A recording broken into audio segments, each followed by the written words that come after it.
Bienvenue au Bulletin des régions, une émission produite grâce à la collaboration de 20 télévisions communautaires autonomes associées à Cogeco.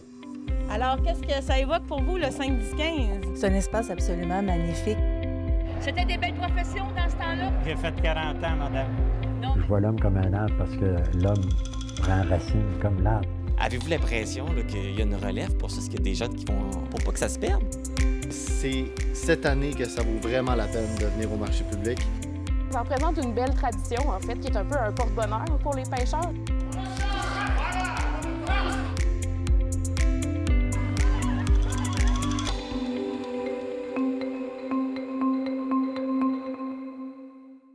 Au sommaire pour vous cette semaine, à Saint-Marc-des-Carrières, le Centre d'expertise de la bioénergie se dote d'une chaudière à la biomasse. Partout au Québec, les médias sont en crise et le Parti québécois propose un plan pour sauvegarder l'information régionale. Les villes de Plessisville et Plessisville-Paroisse s'unissent. L'hebdo de Portneuf a maintenant son propre réseau de distribution suite à la disparition du Publisac. Dans la Naudière, on teste une application de covoiturage touristique. À Saint-Angèle-de-Mérisy, on prépare la deuxième édition de l'événement Ice Cross Sam. À Saint-Roch-de-l'Achigan, l'Académie Ulysse lance son programme de mentorat.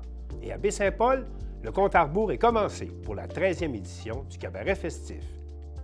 Mais pour commencer, écoutons d'abord un reportage d'Aubert Tremblay de CJSR qui nous informe qu'à Saint-Marc-des-Carrières, un véritable laboratoire de la biomasse sera bientôt en opération grâce à l'installation d'une nouvelle chaudière.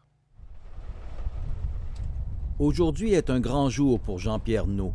C'est en quelque sorte la consécration du projet pour lequel il travaille bénévolement depuis plus de 10 ans, soit le Centre provincial d'expertise en énergie biomasse Desjardins, à Saint-Marc-des-Carrières. Jean-Pierre s'est rendu à Saint-Hyacinthe, à l'entreprise Salto Tully. Ce qu'il vient voir, c'est la fournaise qui sera au cœur du centre d'expertise. Les fondateurs de l'entreprise sont finlandais d'origine. La Finlande est très avancée en matière de chauffage à la biomasse.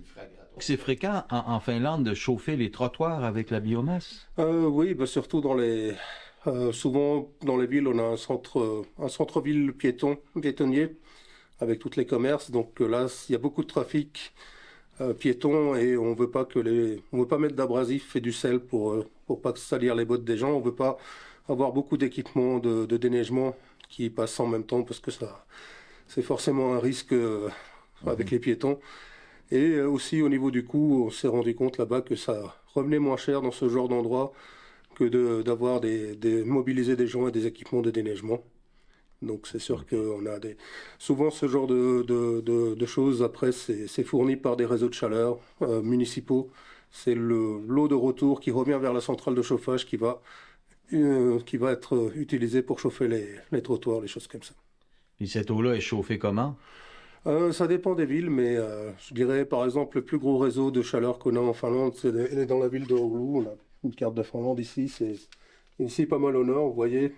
C'est une assez grosse ville et le réseau de chaleur fait 780 km de mémoire, avec 82% de cette chaleur-là qui est fournie par la biomasse. Quasiment toutes les villes ont un réseau de chaleur.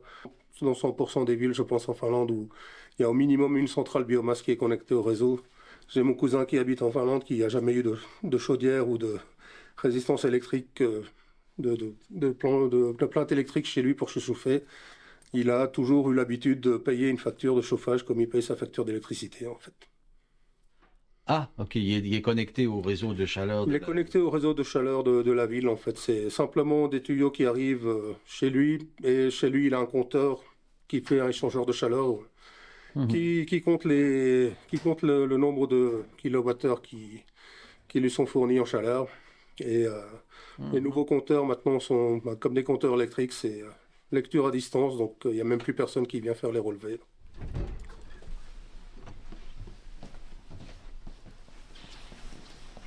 La chaudière qui a été fabriquée pour le centre est particulière. Ce n'est pas seulement une chaufferie, mais un outil de recherche et de développement. Ouais. L'équipement va être monté avec tout ce qu'il faut au niveau des formations, la transmission la calibration, l'opération de la chaudière, etc., tout l'équipement a été commandé spécialement pour les formations. On installe un compteur d'énergie directement à la sortie de la chaudière. Le compteur d'énergie, lorsqu'on va offrir des formations, les étudiants vont pouvoir apporter des consignes, faire des changements au niveau des consignes. Un exemple, l'entrée d'air primaire. Donc, on va avoir une réaction aussitôt sur le compteur d'énergie à la sortie de la chaudière pour comprendre les conséquences d'un geste, pour favoriser la combustion maximum, la puissance maximum de l'équipement. Il y aura un silo principal qui servira pour le combustible, le chauffage de tous les jours. Et elle va fournir un plus petit silo qui est juste devant le brûleur, qui, elle, pourra être utilisé aussi pour justement faire des tests sur de différents combustibles. D'habitude, les chaudières de cette taille-là ne servent pas à faire des tests parce que ça prend des grandes quantités de combustible, parce qu'il faut qu'elles montent en chaleur, etc. Donc on fait des tests d'habitude sur des plus petits équipements et c'est pas toujours forcément transposable sur du plus gros. Là, l'avantage, c'est qu'on peut, avec le combustible qu'on utilise tous les jours, préchauffer le brûleur et juste vidanger le petit silo devant la machine et mettre le combustible à tester. On a un brûleur qui est prêt à fonctionner, déjà chaud. On aura tout de suite des résultats qui seront reproductibles à grande échelle. La biomasse, c'est pas comme en Europe, puis ici, elle est pas uniformisée, elle n'est pas normée avec une norme ISO. Donc, on a différents puits de biomasse un peu partout au Québec, puis il faut être en mesure de les évaluer pour proposer le bon équipement, la bonne chaudière, le bon brûleur en fonction du type de biomasse qu'on a, de disponible localement. Et ça, à votre connaissance, c'est la première fois que ça se fait au Québec, là? J'en ai pas vu jusqu'ici, en tout cas, dans tout ce que j'ai visité au Québec. J'ai visité quand même pas mal d'équipements. Donc, à ma connaissance, il y a surtout des équipements, soit des gros équipements, mais qui nécessitent dans ce cas-là d'énormes quantités de combustible pour tester, soit des petits équipements de laboratoire qui vont nécessiter des petites quantités, mais où les résultats ne seront pas forcément transposables. Là, ce sera la première fois, à ma connaissance, qu'il y aura comme un hybride entre les deux disponibles au Québec. Il y aura donc à Saint-Marc-des-Carrières une sorte de laboratoire de la biomasse, unique au Québec, qui pourra éventuellement être utile au centre de recherche et de formation. Aubert Tremblay pour CJSR. Partout au Québec, les médias sont en crise, et en particulier dans les régions. Et à ce propos, Chantal Bédard de CSUR.TV s'est entretenue avec Péry-Mégane Melançon au sujet du plan proposé par le Parti québécois pour sauvegarder les médias en région. Bonjour, Madame Mégane Péry-Melançon. Bonjour, Madame Bédard. Merci d'avoir accepté notre invitation à venir discuter de la crise des médias là, qui sévit un peu partout au Québec, au Canada, puis même à l'international. Oui, bien, c'est un sujet qui est important pour nous là, au Parti québécois. On a d'ailleurs, on en a fait un des sujets prioritaires là, durant notre caucus qui s'est tenu à Alma la semaine dernière. Donc, c'est un peu ce qui nous amène à parler du plan qu'on a proposé au gouvernement de cette mesure. Alors, ça me fait plaisir d'être là aujourd'hui pour en discuter avec vous. Bon, je sais que vous êtes anciennement député de Gaspé. J'imagine que vous êtes quand même au fait de la crise des médias, surtout en région.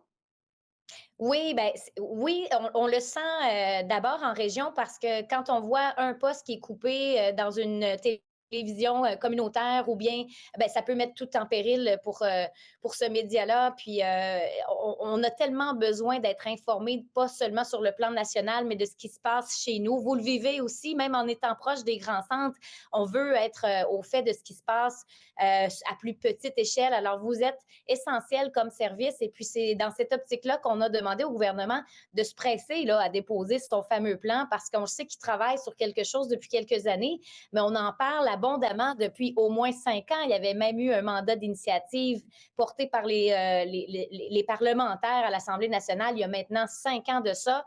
Il y avait un rapport et qu'est-ce qui en découle? Bien, on attend toujours ces actions-là. Donc, c'est vraiment pour nous important qu'on s'y attaque avant de voir tout notre écosystème médiatique s'envoler et puis qu'il soit trop tard finalement pour garder l'expertise partout dans les petits milieux au Québec. Parlez-moi un petit peu de la problématique. C'est quoi les effets? C'est quoi la crise que l'on vit actuellement? Bien, c'est à plusieurs facteurs. Il y a différents enjeux, puis on l'a bien vu. Je pense que ça a pris une ampleur vraiment encore plus grande avec le boycott Meta, là, bon, l'entreprise Meta qui a notamment Facebook et qui a arrêté de diffuser finalement l'information locale parce qu'elle elle s'est pas entendue avec le gouvernement pour au moins payer cette circulation d'informations-là. Ce serait la moindre des choses d'aider nos médias locaux à survivre puis de continuer à diffuser sur les plateformes et ne se sont pas entendus à le faire. Donc, c'est un peu ça qui nous plonge dans une crise plus aiguë. Puis, on le voit, bien, ça a mené à l'abolition de 547 postes chez TVA. Alors, cette concurrence-là avec les GAFAM, elle fait mal à nos entreprises locales. Puis, bien, il y a aussi, je dirais, pas un laxisme, mais il y a un laisser-aller au niveau des organismes gouvernementaux qui sont censés d'appliquer un décret pour payer jusqu'à 4 de leurs dépenses publicitaires directement auprès des médias. Ça ferait une nette différence pour bien des médias d'information, d'avoir ces milliers de dollars-là en publicité des organismes. Mais il y a aussi le gouvernement et même des partis politiques qui continuent d'acheter et de sponsoriser sur ces grandes plateformes-là qui sont un peu la source du problème actuel. Alors, il faut qu'on se dote d'une politique officielle au gouvernement, de dépenser intelligemment auprès de nos médias, bien, c'est de s'assurer de préserver la démocratie. Donc, c'est tout ce qu'on souhaite faire. C'est vraiment l'accès à l'information, la préservation de cette qualité d'information-là qu'on veut sauver. Alors, il faut que le gouvernement s'y intéresse. C'est un des joueurs principaux là, dans le domaine. Qu'est-ce qu'on peut faire? Parce que votre humble journaliste vit là, justement le blocage de Facebook. Les citoyens, les gens sont sur les réseaux. Alors, on ne parle pas seulement du gouvernement du Québec ou du Canada, mais on parle aussi des instances municipales, régionales, les MRC, les développements économiques, les entreprises, les chambres de commerce. Ils veulent rejoindre les gens. Et les gens, le simple citoyen, on va leur dire, bien, allez plus sur Facebook. C'est pas bien, ça nuit au système, mais ils sont là. Fait qu'il y a comme une impasse. On parle de solidarité, mais de l'autre côté, on doit pouvoir travailler. Qu'est-ce qui bloque? Parce que oui, le gouvernement, il va faire sa part, mais il faut que les gens suivent. Il y a une belle expression que les bottines doivent suivre les babines. Qu'est-ce qu'on peut faire? Bien, c'est sûr qu'il y aura toujours des médias sociaux, les gens sont là-dessus, on veut pouvoir les rejoindre rapidement. Je comprends certaines entreprises qui vont vers le consommateur et puis c'est la façon de les rejoindre, mais peut-être que justement, on serait dû pour soutenir financièrement nos organismes comme les médias qui veulent emprunter le virage numérique. Est-ce qu'ils ont les moyens de le faire présentement? C'est peut-être une façon justement de revoir les modèles d'affaires qui jadis étaient bons. Les médias traditionnels, comme aller chercher son journal au dépanneur, bien, il y a encore une génération qui le fait, mais c'est pas tout le monde qui veut aller justement lire les nouvelles directement dans le papier. Il y a des gens qui vont être accrochés par une nouvelle sur Facebook et qui vont la lire, mais qu'autrement, c'est peut-être pas des gens qui lisent les nouvelles comme telles à proprement parler. Donc, il y a toute une façon de revoir le modèle pour transiter vers le numérique et les plus petits médias d'information n'ont pas les moyens. Donc, je pense qu'en créant un fonds, ça fait partie des mesures du Parti québécois de créer un fonds pour faciliter la transition. Et il y a aussi une façon simple de s'assurer que nos radios, nos télécommunautaires, quand je parlais que il y a plusieurs d'entre elles, l'employé va s'occuper d'un peu tout ce qui est dans l'administration, dans la recherche de contenu, dans le repérage, le démarchage auprès des intervenants, c'est souvent la même personne qui s'occupe de tout et qui diffuse la nouvelle au final. Alors, comment on peut s'assurer de regarnir nos salles de nouvelles, nos équipes d'information, parce que c'est difficile de s'assurer de couvrir tout le territoire quand on a à faire tout par nous-mêmes. Donc, on veut aussi élargir le crédit d'impôt. Présentement, la presse écrite bénéficie d'un crédit d'impôt pour la masse salariale. Alors, si on avait, là, c'est à 35 %, il faudrait peut-être revoir aussi ce chiffre-là, mais aussi de l'élargir aux médias électroniques pour pouvoir embaucher plus de travailleurs dans nos salles de nouvelles. Je pense que ça vous donnerait un peu un souffle, un second souffle pour traverser la crise. Une autre proposition dans le plan à ce niveau-là, c'est de créer un petit CRTC version Québec. Est-ce qu'on veut refaire le même modèle? Est-ce qu'on peut avoir plus de détails sur cette avenue? Bien, c'est de s'assurer que le conseil, finalement, travaille selon les orientations de la presse québécoise. On n'a pas toutes les mêmes réalités. C'est gros, ce conseil-là, pour s'occuper de l'ensemble des médias. Et on voit que la représentation québécoise n'est pas toujours si simple. Je pense que vous en savez quelque chose parce que c'est une entité avec laquelle vous travaillez. Donc, de l'amener à une échelle locale ici, bien, nationale, au point de vue Québec, là, pour nous, bien, ça se permettrait d'avoir un meilleur arrimage avec les besoins là, de nos médias d'information. Donc, c'est pour ça qu'on souhaite vraiment implanter un conseil de radiodiffusion et télécommunications qui est québécois. C'est quand même un grand défi, sans jeter la pierre au CRTC, mais tout ce qui est l'encadrement web et numérique accuse un retard flagrant. Comment qu'on voit ça, l'encadrement du web au niveau du Québec, là, dans ce cas-ci? Bien, c'est sûr qu'il faut avoir une certaine flexibilité. Là, ce qu'on entend, c'est que c'est assez rigide au niveau des normes et des règlements avec le CRTC. Alors, je pense qu'il faut s'assurer d'avoir cette flexibilité-là, justement parce qu'on traverse de grands changements générationnels et dans la façon qu'on consomme nos nouvelles. Donc, c'est de s'assurer d'être agile dans tout ça. Alors, c'est un peu pour ça que de décentraliser, d'amener ça au niveau du Québec, c'est certain que ça permet une meilleure flexibilité, comme je le disais, donc autant sur le web pour la transition numérique que pour la survie de nos médias plus... On parle d'un projet audacieux en espérant qu'il puisse avancer au cours de la prochaine année avec une intervention solide pour aider nos médias québécois. Merci infiniment. Ça me fait plaisir. À bientôt.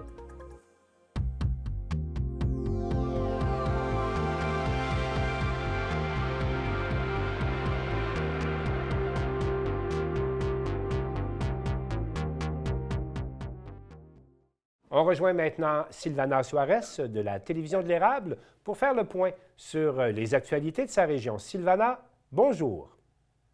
Bonjour, Martin. Sylvana, on apprend que les municipalités de Plessisville-Paroisse et Plessisville vont s'unir pour faire une seule municipalité. Oui, c'est ça, la nouvelle plus importante dans la région de la MRC de l'Érable, c'est l'Assemblée de fondation de la nouvelle ville de Plessisville qui a eu place lundi le 15 janvier 2024 à Plessisville. Oui. Et pour mettre en contexte aux téléspectateurs, tout a commencé après la réalisation d'une étude d'opportunité de regroupement réalisée avec les techniques du ministère des Affaires et aussi du ministère de l'Habitation du Québec en 2023. Qui disait qu'un regroupement municipal produirait des économies d'environ de $280 000 par année. Aussi, les regroupements permettraient de faire des économies de fonctionnement, dynamiser le développement rural et aussi agrandir les parcs industriels. Bon, alors... Sylvana, on voit qu'il y avait beaucoup de citoyens à cette première assemblée.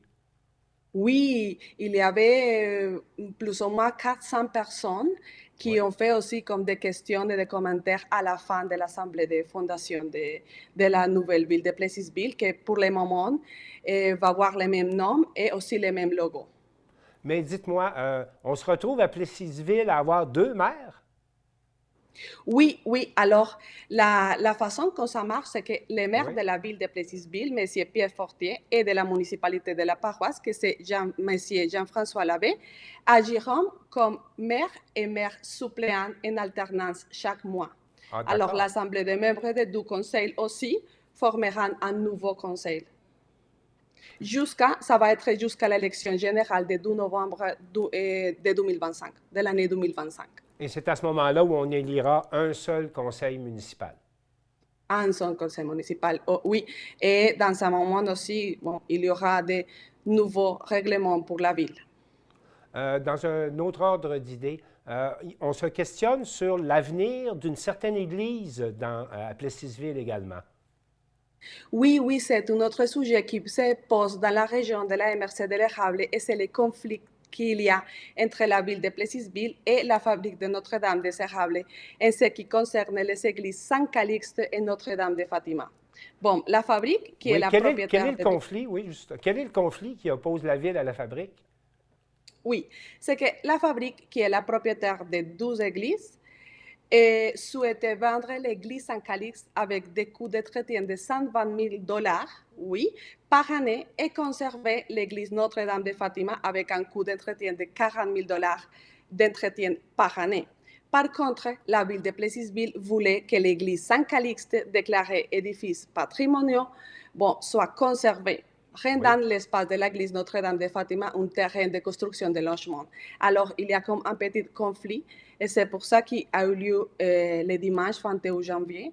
Il y a eu une assemblée pour mettre des conseillers au nom de la ville de Plessisville pour commencer les conversations, les débats sur ce sujet. Est-ce qu'on a l'impression qu'on va avoir une solution et qu'on va réussir à préserver les deux églises? Qu'est-ce que vous en pensez? Bon, dans les dernières semaines, la ville de Plessisville a suspendu la délivrance du permis de rénovation pour l'église Notre-Dame de Fatima. Alors, à l'heure actuelle, aucune réponse connue n'a été transmise par la ville de Plessisville, mais une décision sera attendue en 2024 au moins. Alors, ce qui se passe chez vous se passe un peu partout au Québec. On se questionne beaucoup sur l'avenir des églises. Oui, c'est que la fabrique de Notre-Dame des Érables nous a expliqué dans des autres émissions que c'est difficile maintenant de pouvoir maintenir les églises pour les hauts coûts que ça implique, oui. Par ailleurs, dans un autre domaine, il y a la Chambre de commerce qui lance son grand concours pour son gala régional. Oui, ça a été le 10 janvier 2024, a été le lancement du Gala Panthéon de la Performance. C'est la présentation d'un programme qui reconnaît l'excellence et l'engagement social des entreprises de la MRC d'Arthabasca, mais aussi de la MRC de l'Érable. La Gala Panthéon est organisée pour la Chambre de commerce et d'industrie de Bois-Franc et de l'Érable pour reconnaître aussi le travail des entrepreneurs. Alors, en 2023, il y a un nombre record d'environ 90 candidatures. Okay. Et pour l'année 2024, il y a des nouveautés comme la catégorie qui inclut les femmes, qui veut encourager les femmes entrepreneurs de la région aussi. Sylvana Suarez, est-ce qu'il est encore possible de s'inscrire pour les entreprises de la région à ce gala? Oui, bien sûr. Ils ont donné une date limite pour soumission des candidatures, que c'est le prochain 20 février 2024. Mais comme il y a beaucoup de conditions, alors ça serait mieux de chercher sur le site Internet des organisateurs, que c'est la Chambre de commerce et l'industrie de Bois-Franc et de l'Érable aussi. En terminant ce tour d'horizon de votre région, vous voulez nous parler d'un organisme communautaire qui s'appelle Horace et qui vient en aide aux familles démunies. Oui, il s'agit d'un organisme de récupération alimentaire et de services sains et usés, plus connu comme Horace, et c'est à Prisville. C'est une organisation marchande au but non lucratif qui offre un soutien aux familles de faibles revenus. Ils ont une façon de travailler et c'est la vente à prix modique de fournitures électroménagères, jouets et films donnés pour la population pour financer les activités de ces organismes comme les services alimentaires qui incluent la distribution alimentaire et aussi les ateliers de cuisine collective pour la population. Alors, on a fait les tours pour les installations, pour connaître comment ça marche, l'atelier qu'ils ont pour réparer les électroménagères et aussi l'espace de la cuisine où ils font des recettes chaque semaine pour la population aussi. Est-ce qu'on sait combien de population est desservie par l'organisme communautaire? Oui, ils ont parlé de 300 familles par mois. Quand même. Alors, c'est quand même beaucoup de gens, oui, qui peuvent aussi acheter des meubles, comme j'avais dit, mais sinon participer de la cuisine collective pour apporter de la nourriture à la maison de eux. Alors, Sylvana Suarez, je vous remercie pour ce tour d'horizon des actualités dans votre région. Au plaisir de voir apparaître vos reportages dans le Bulletin des régions et je vous dis à la prochaine. À la prochaine.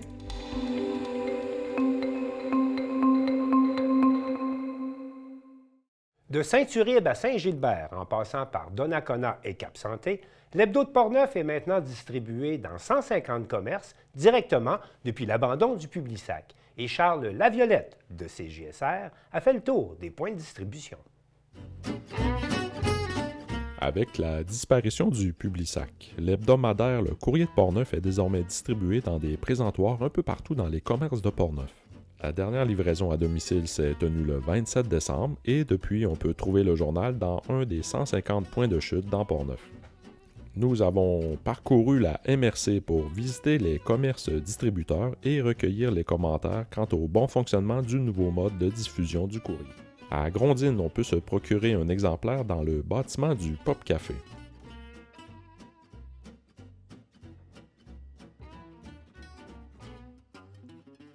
À Saint-Uribe, une centaine de copies est déposée le mardi ou mercredi dans le vestiaire du centre municipal qui est accessible 24 heures sur 24.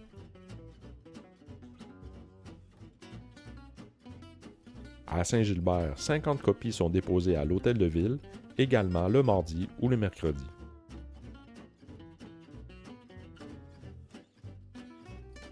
La plupart des commerces reçoivent leur livraison le jeudi, comme le dépanneur Suprême à Portneuf et la tabagie Calumet à Donnacona. Bonjour. J'en ai plus malheureusement. Mais j'en ai plus, je les ai pas reçus encore cette semaine. Ah, OK. Ouais, je vais les avoir dans le courant de l'après-midi environ. OK, c'est bon. Bonne journée. Depuis qu'il n'y a plus de Publisac, honnêtement, le monde, ils sont presque tombés sur la tête, là. 20 fois par jour, je peux me faire appeler. T'as-tu des courriers? C'est quand tu vas les recevoir? Je reçois souvent le jeudi. Ça fait comme 2 semaines que je reçois. Mais non, je peux pas en réserver. Parce qu'ils sont gratuits de base. J'y donne. S'il n'y en a pas ici, il y a le courrier de Portneuf, juste à même pas 30 secondes à pied, là, qui est de l'autre côté de la rue. Plus les personnes âgées, tu sais, je veux dire, c'est sûr que dans vingtaine, il n'y a pas grand monde dans vingtaine qui va venir, mais mettons, entre la trentaine et mettons 80, là, c'est vraiment le... Même des fois, je me suis dit, comme, bon, il n'y a pas grand monde qui vont venir, là, le courrier de Portneuf, il n'y a pas grand monde qui va lire ça, là. Puis finalement, tout le monde. Pourtant, tu sais, le nombre de Publisac que je voyais dans les recyclages, là, tout le monde en parle. Maintenant, on reçoit le courrier de Portneuf. On a un présentoir. On a 100 copies par semaine. Ben, la semaine passée, j'en ai manqué. Cette semaine, j'en ai eu. Si j'en manque, à partir de cette semaine, je vais en commander plus pour pas que personne en manque, pour qu'on ait suffisamment. Ben, moi, je trouve que ça attire le monde, puis ça aide beaucoup le monde aussi. Je trouve que c'est quand même une bonne initiative parce que le monde de Deschambault, ils n'ont pas beaucoup de place à aller le chercher. Je trouve que c'était plus facile quand on l'avait, mettons, à la maison. Que là, ici, à Deschambault, il y a beaucoup de personnes âgées. Venir les chercher ici, les courriers, je trouve que c'est compliqué un petit peu, là. Je trouvais que c'était plus facile quand tu les avais direct à la maison. Mais on est rendu là. Je pense qu'on est rendu vraiment à cette étape-là. Là. Moi, je regardais ça toutes les semaines, les Publisac, le courrier, je regardais ça.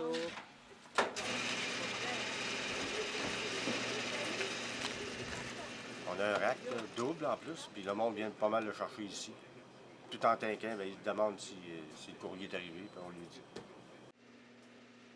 Le courrier de Portneuf est déposé ici tous les jeudis ou vendredis de la semaine. C'est excellent parce que ça attire du monde plus pour venir nous voir. Fait qu'ils viennent tinquer, puis en même temps, ils ont le service de courrier de Portneuf.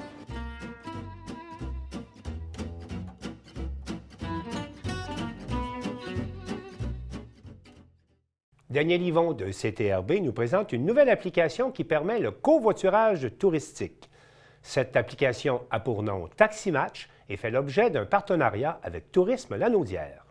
Donc l'idée, c'était de développer une solution numérique, puisque dans les pays dits développés, on communique plus facilement à travers une application mobile ou à travers son mobile qu'en direct.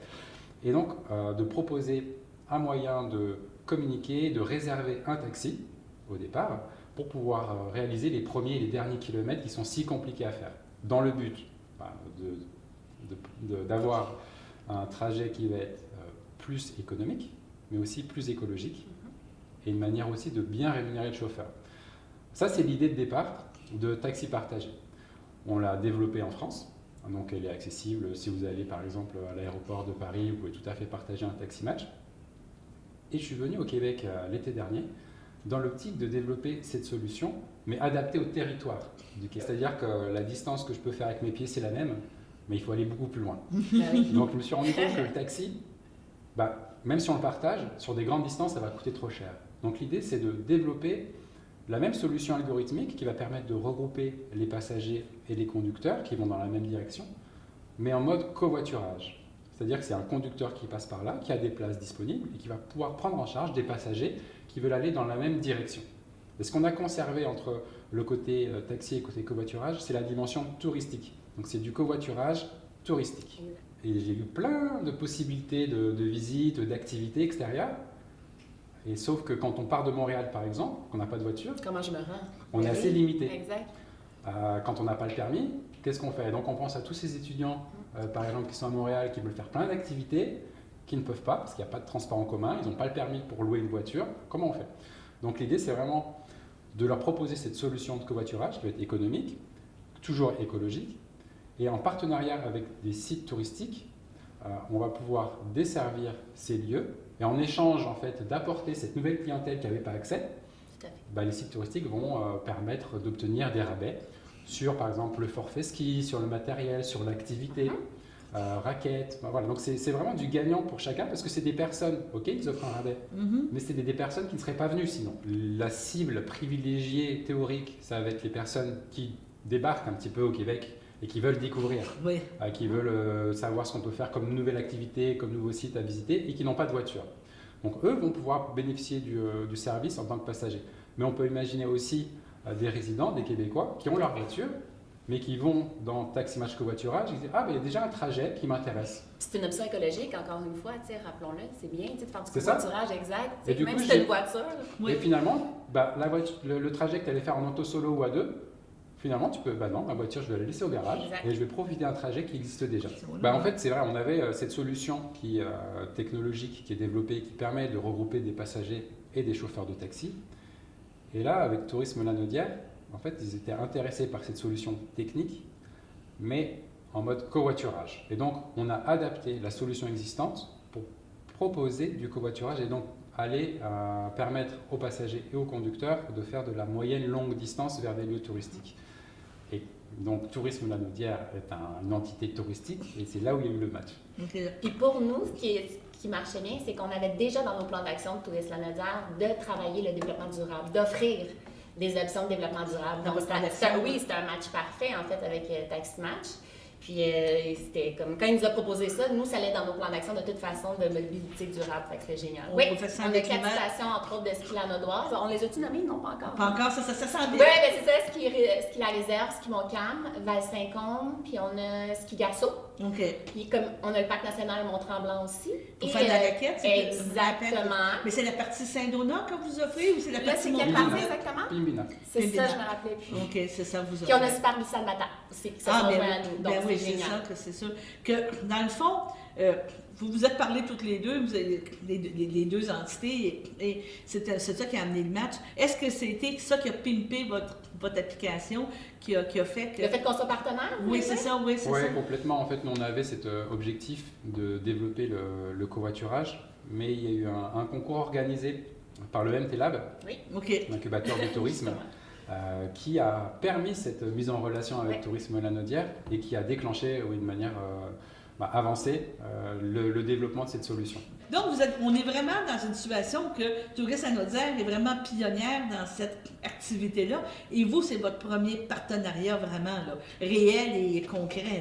C'est complètement innovant, c'est-à-dire que du covoiturage touristique, tel que c'est proposé, je ne l'ai pas vu ailleurs. Par exemple, si vous allez sur Covoiturage Taxi Match, vous avez la possibilité en tant que conducteur d'indiquer si vous avez de la place pour des skis.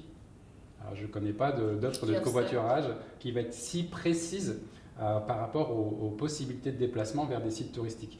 Et cette innovation, elle n'est pas uniquement sur le covoiturage, elle est sur le fait qu'elle soit tournée vers des sites touristiques, les partenariats aussi qui sont réalisés avec les stations de ski dont on a parlé, les Super Glissades, le parc national. Ce qui est intéressant et ce qui est innovant aussi, c'est que de cette manière-là, on va pouvoir transmettre, c'est important, on va pouvoir transmettre aux partenaires l'origine des personnes qui Une vont base sur de place. données. Oui, il y a une base de données Donc, ils vont derrière. savoir d'où viennent Exactement. leurs clients.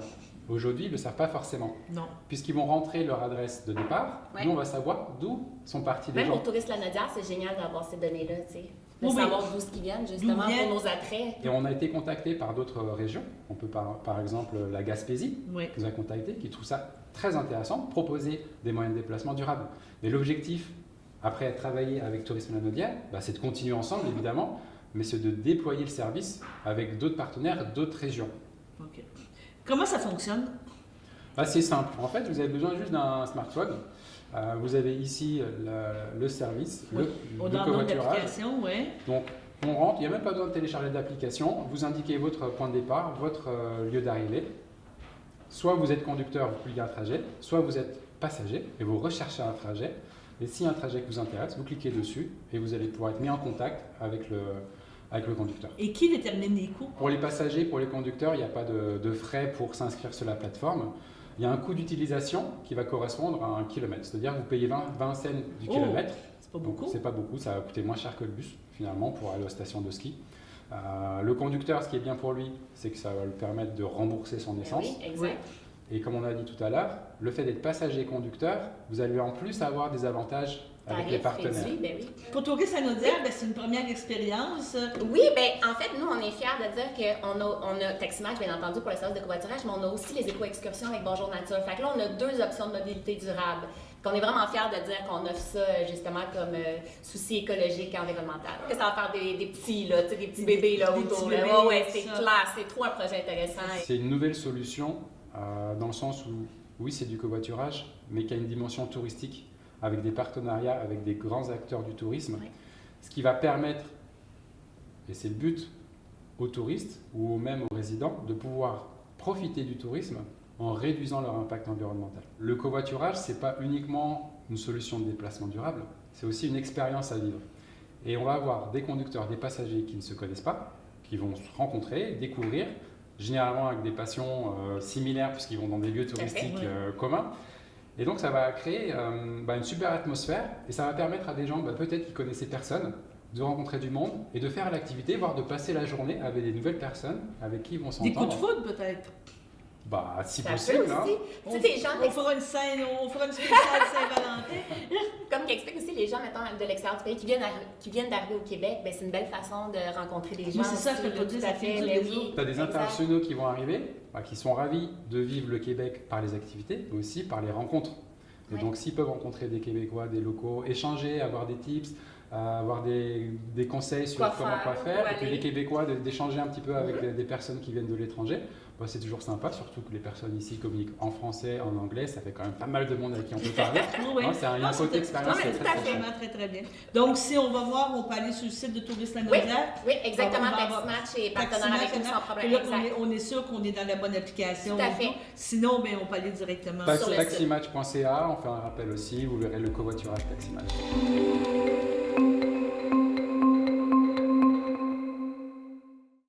À Saint-Angèle-de-Mérici, du 15 au 18 février prochain, c'est la 2e édition du Ice Cross Sam et Marc Després de TV Métis a rencontré les organisateurs.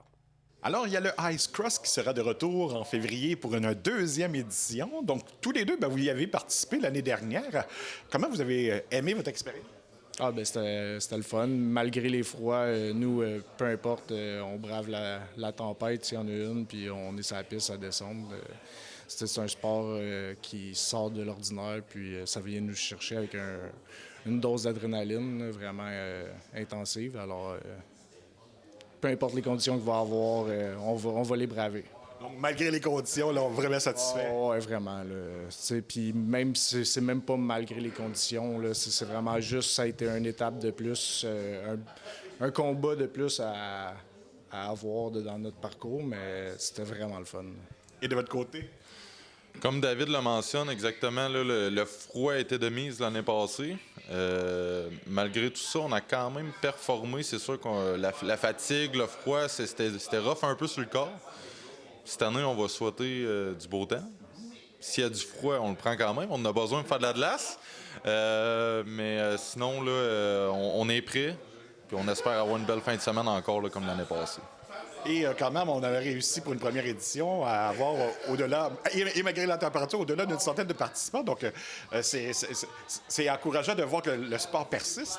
Oui, puis la course au Canada l'année passée a été la course avec le plus d'inscriptions au niveau mondial. Fait que, cette année, on vise à battre le record qu'on a établi l'année passée. On veut aller plus haut que ça. Puis non, c'est vraiment un sport qui c'est pas en train d'être en chute libre. C'est vraiment un sport qui va que grandir. On a un niveau d'âge plus jeune pour la rentrée des nouveaux athlètes. Fait que ça nous permet d'aller chercher de la bonne relève. Moi, je vais éventuellement, dans une couple de saison, prendre un break, faire juste les courses au Canada et aux États-Unis, puis me baser vraiment sur la construction des événements avec la fédération, là. Donc, ces changements-là, pour les inscriptions, c'est un peu essentiel, justement, pour permettre aux gens de tester le sport. Oui, exactement. Puis en faisant plus d'événements au Canada, on va avoir plus d'athlètes aussi. Donc, on va être capable d'avoir, nous, moi et David, on va être en mesure de faire plus d'événements, on va avoir plus d'athlètes, on va avoir des athlètes en arrière de nous qui vont nous supporter parce qu'on va le savoir. On tape un événement dans cette municipalité, cette ville-là, on a du monde qui vient, automatiquement. Donc, ça va être de parfait. Et on a pu le remarquer, justement, les participants aussi, de partout dans le monde. Tout le monde était heureux l'année dernière et surpris peut-être même un peu là, de l'organisation. Oui, en fait, pas mal de gens dans le coin, ils se demandaient c'était quoi du Ice Cross. Avant, c'était le Red Bull Crash Ice. Ça a fini, c'est nous qui avons repris ça. Les gens, ils savaient pas c'était quoi. Puis quand ils ont commencé, des fois, on voyait les gens venir sur le terrain, ils commençaient à voir le parcours. Ah, ça a l'air intéressant, ça a l'air intéressant. Puis je pense que le samedi, la journée de l'événement, même s'il faisait moins 45, les gens, ils étaient impressionnés. On a vu des vidéos, des photos de des gens dans la foule qui prenaient des vidéos, des photos, puis ils étaient comme, c'est quoi ça? T'sais, on a ça dans le Bas-Saint-Laurent, puis je pense que c'est une première, puis c'est pas la dernière. Et à ce moment-là, bon, est-ce qu'au niveau du parcours, là, on a remarqué certaines petites faiblesses l'année dernière, puis là, on corrige le tout? Cette saison, les athlètes, la seule demande qu'ils ont demandé, c'est d'avoir l'anglicisme, excusez-moi, là, c'est un start, le départ plus élevé. Fait que déjà là, de ne pas partir de seulement dans le champ, on a élevé en étant en arrière de la patinoire. Ici, on élève le terrain vraiment beaucoup. On devrait avoir, comme Steve de la municipalité l'a mentionné, entre 30 et 40 pieds de hauteur comparé à quand on va aller dans la partie du champ pour la fin du parcours. On devrait atteindre plus de vitesse cette saison, un petit peu moins de patins. Non, ça va être un bel événement, un beau parcours. Puis on va être en mesure éventuellement de sortir des plans 3D pour montrer aux athlètes puis aux gens à quoi ça va ressembler. Et à ce moment-là, est-ce que les gens peuvent déjà s'inscrire? Oui, les inscriptions sont commencées. Il reste 2 mois avant l'événement. On donne jusqu'à la date limite qui est le 15 où les pratiques commencent. Puis on a un maximum de 128 athlètes masculins. Pour les juniors, on a jusqu'à 64 athlètes qu'on peut prendre. Puis pour les femmes, même chose, 64 aussi. Fait que, si on réussit à atteindre le maximum de chaque catégorie, ça va être un record depuis plusieurs saisons qui n'a pas été vu, là. Et à ce moment-là, est-ce qu'il y a des catégories spécifiques? Bien, encore la même formule comme l'année passée. On a la catégorie des juniors, hommes et femmes, pour les compétitions. Est-ce qu'éventuellement, on va nous ouvrir d'autres? Peut-être. En Finlande, il y a la catégorie de course par équipe qui amène souvent à chaque saison. Si on a du temps cette année, peut-être qu'on va faire une petite formule à essayer, voir ce que ça donne. C'est sûr que ça prend une certaine partie de la journée pour pouvoir participer avec plusieurs équipes. Quand on parle d'une formule par équipe, souvent les gars vont être formés par équipe, mettons, du Canada, États-Unis, ces choses-là. C'est sûr qu'il y a des gars qui vont aller avec leur chum, comme un gars de la France, un gars de l'Autriche, puis ils se montent une équipe de même. On a un petit peu le côté compétitif quand même. Ouais, non, c'est vraiment le fun. Mais tu sais, on a le côté compétitif sur la piste, mais quand on rentre dans le vestiaire, on est tous comme des frères et des sœurs. C'est un bel esprit de famille, là. Et est-ce qu'il y a des gens de plusieurs pays là, qui ont déjà signifié leur intérêt? Oui, on a de l'Australie, on a de l'Autriche qui vont venir, la France, on a Afrique du Sud, Canada, on en a qui viennent de partout au Canada, États-Unis déjà aussi. On essaie d'aller chercher les gars de la Finlande. On a la finale qui est de la fin de semaine après nous aux États-Unis. Fait que, en ayant la finale ici du côté nord-américain, bien, automatiquement, les gars qui performent beaucoup en Finlande vont être portés à venir faire les 2 courses ici pour pouvoir, s'ils sont nommés champions des affaires de même, fait qu'au moins ils vont être présents. Là. Donc c'est quand même encourageant de voir que les gens veulent venir, parce qu'il faut le rappeler, c'est la seule compétition au Canada. Oui, exactement. Donc, c'est pour ça qu'on mise pour bâtir un très bel événement. Puis, on a un contrat de 3 ans avec la municipalité pour l'instant. Est-ce qu'éventuellement, on va avoir d'autres courses dans l'Est du Québec? Probablement. On travaille là-dessus pour éventuellement en avoir d'autres. Faire une espèce de circuit. Oui, exactement. Ben, en fait, c'est plus avantageux pour les athlètes qui viennent de l'extérieur de venir au Canada, avoir 2 courses back-à-back, une fin de semaine, une course, l'autre fin de semaine, une autre course. C'est sûr qu'au niveau des coûts, là, ça coûte quand même des sous venir au Canada, venir courser, puis après ça, faire vraiment le circuit canadien, puis après ça, on finit avec les États-Unis. Là. Et donc, en terminant, ce qu'on peut dire aux gens, c'est de réserver les dates du mois de février, là, parce que c'est vraiment un incontournable. En tout cas, on veut en faire un incontournable. Oui, exactement. Venez voir ça absolument. On pense pas tomber sur des mêmes froids qu'on a eu la saison passée. Fait que, avec un bel habit de neige, puis souvent il y a des feux sur le site. Il y a l'église que le monde peut aller se réchauffer. Il va y avoir la salle communautaire aussi. Alors, non, ça n'a pas manqué. Donc, si on est passé au travers du froid sibérien de l'année dernière, bon, c'est dur d'être pire. Non, c'est ça. Il peut pas avoir pire. Ça a été un record depuis le début des années même quand c'était au nom de Red Bull Crash Ice, il n'a jamais fait aussi froid que ça. Puis, les athlètes ont répondu à l'appel. Les 107 athlètes ont descendu sur la piste. Fait que, non, on va avoir une belle fin de semaine. Ça n'a pas manqué, comme je disais. Et ces fameuses dates-là, ce sont lesquelles? 15, 16, 17 puis 18. Le 15, c'est les journées des pratiques. Les gars vont commencer à aller essayer la piste pour un certain bloc d'heures dans la journée. Ensuite de ça, le 16, on a nos qualifications. Le 17, c'est les courses, puis le 18, la journée familiale. Fait qu'on va essayer de garder des athlètes ici le plus possible le 18 pour guider les gens sur la piste qui veulent venir l'essayer aussi. Là. Fait que ça aussi, c'est un bel atout à l'événement. Là. Donc, on dit aux gens, donc réservez votre date et manquez surtout pas ça. Oui, exactement. Soyez présents. Merci à vous deux. Hey, merci beaucoup. À Saint-Roch-de-l'Achigan, plus de 130 jeunes sont inscrits à l'Académie Ulysse, où l'on développe des athlètes de haut niveau. Un reportage de Danny Bérubé de CTV-TV. La semaine dernière, l'Académie Ulysse du complexe J.C. Perrot à Saint-Roch-de-l'Achigan lançait son programme de mentorat. Cette académie est l'un des 3 programmes québécois de la plus importante ligue élite étudiante du Canada, la Canadian Sports School Hockey League. Plus de 130 élèves, filles et garçons de 11 à 18 ans, franchissent les portes de cette académie plusieurs fois par semaine. Ouvert depuis 2009, Ulysse Academy est l'un des 32 établissements de ce genre à travers le Canada. Pour l'occasion, les dirigeants d'Ulysse ont déroulé le tapis rouge afin de recevoir la crème de la communauté des gens d'affaires de la région de la Naudière. Celle-ci était invitée à visiter les installations ultramodernes du complexe et de découvrir son programme ainsi que sa philosophie. J'en ai profité pour rencontrer le président-directeur général, M. François Marcoux, qui nous explique le fonctionnement de l'Académie.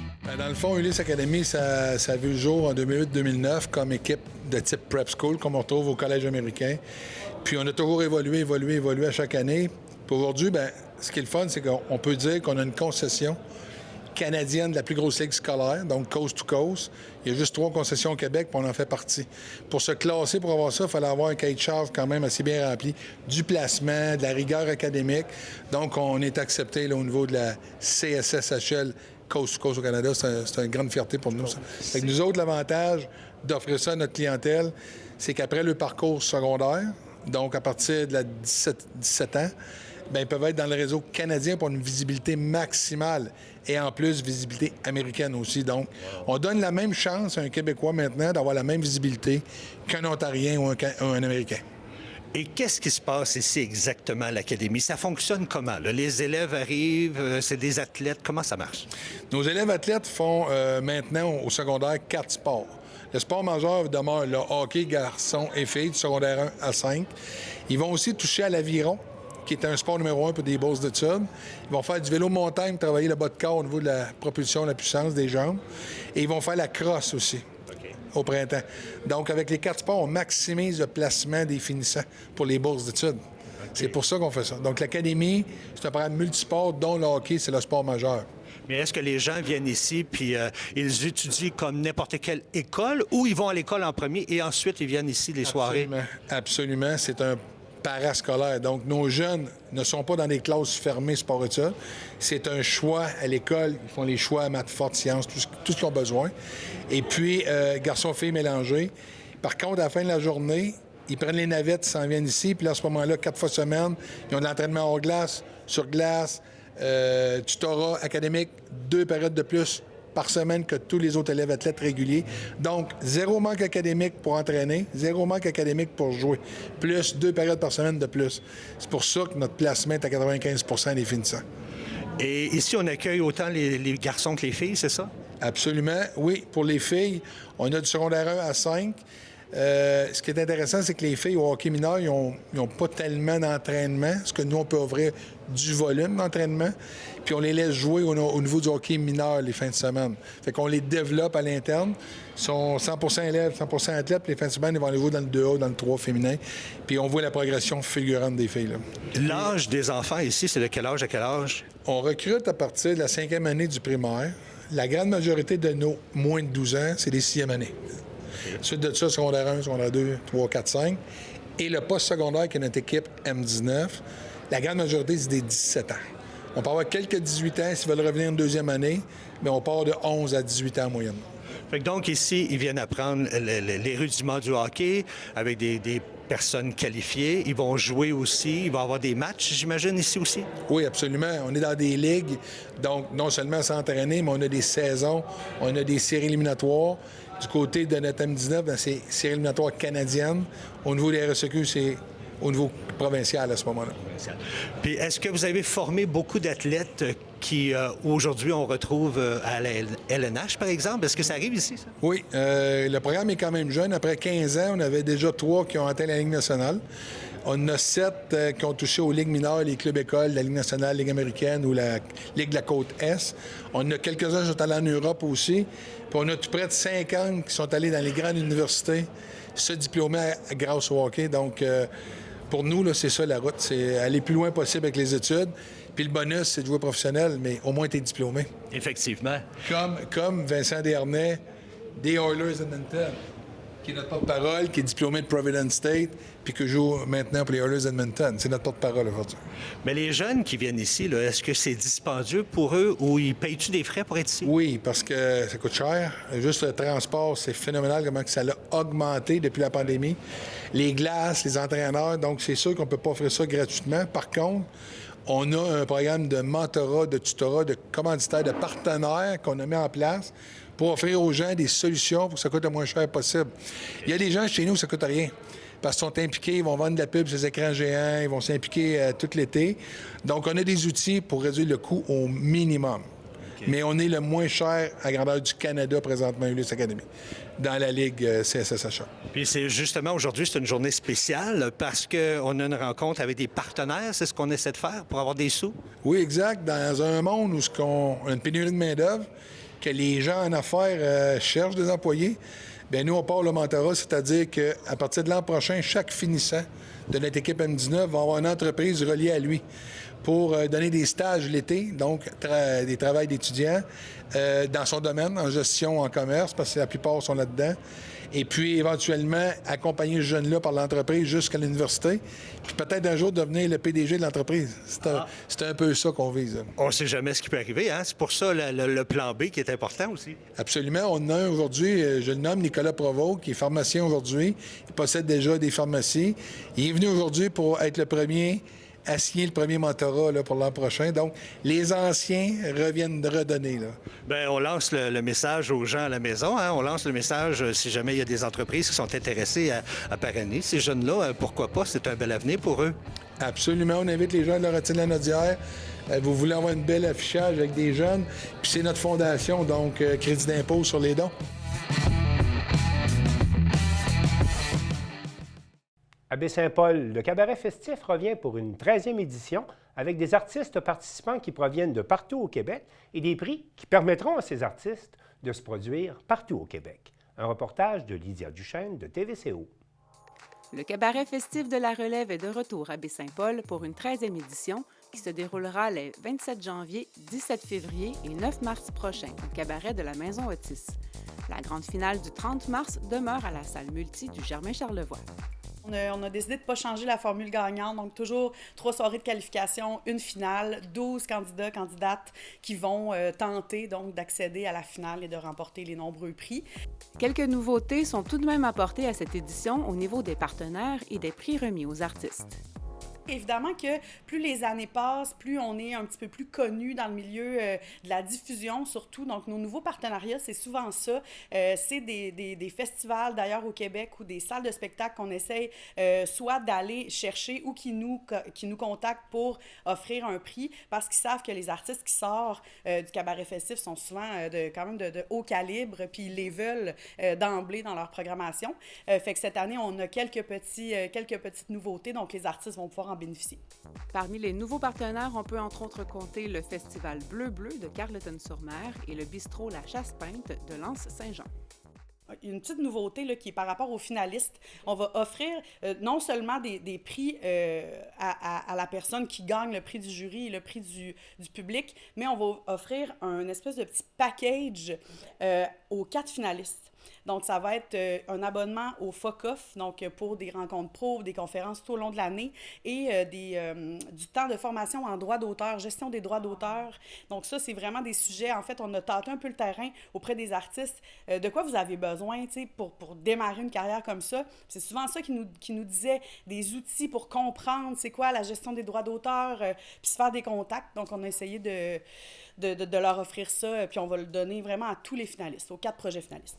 Si quelques noms vous sonnent déjà une cloche, c'est que les artistes sélectionnés sont bien sûr en début de carrière, mais non pas sans expérience dans l'écosystème musical québécois. Ils ont quand même quelques pas de fait parce qu'on veut vraiment des artistes qui ont confirmé ou qui sont en train de confirmer qu'ils veulent faire ça dans la vie. Donc, c'est sûr que ça prend un petit peu d'expérience pour confirmer ça. Puis, on veut des artistes qui ont de l'expérience sur scène. Donc, des artistes, justement, qui ont quelques spectacles à leur actif et qui veulent découvrir des nouveaux publics. Donc, c'est sûr que si tu as joué seulement dans ta chambre, c'est bien, puis il faut continuer, mais il y a un petit pas à faire de plus là, pour être sélectionné d'habitude. Encore une fois, les inscriptions ont été nombreuses et par conséquent, la sélection difficile à faire. Avant la pandémie, dans les inscriptions, on voyait vraiment des vagues de style, justement. Il y a eu une grosse vague folk au début. Après ça, il y a eu beaucoup de pop, beaucoup de synthétiseurs, beaucoup de ça. Après ça, le hip-hop est arrivé, le rap. Puis là, cette année, c'est juste un melting pot de tout ça, puis ça paraît vraiment dans la cohorte qui a été choisie cette année. Il y a absolument de tout. Il y en a du rap, il y a du folk, il y a de la pop, il y a du rock, il y a du garage, il y a du psychédélique.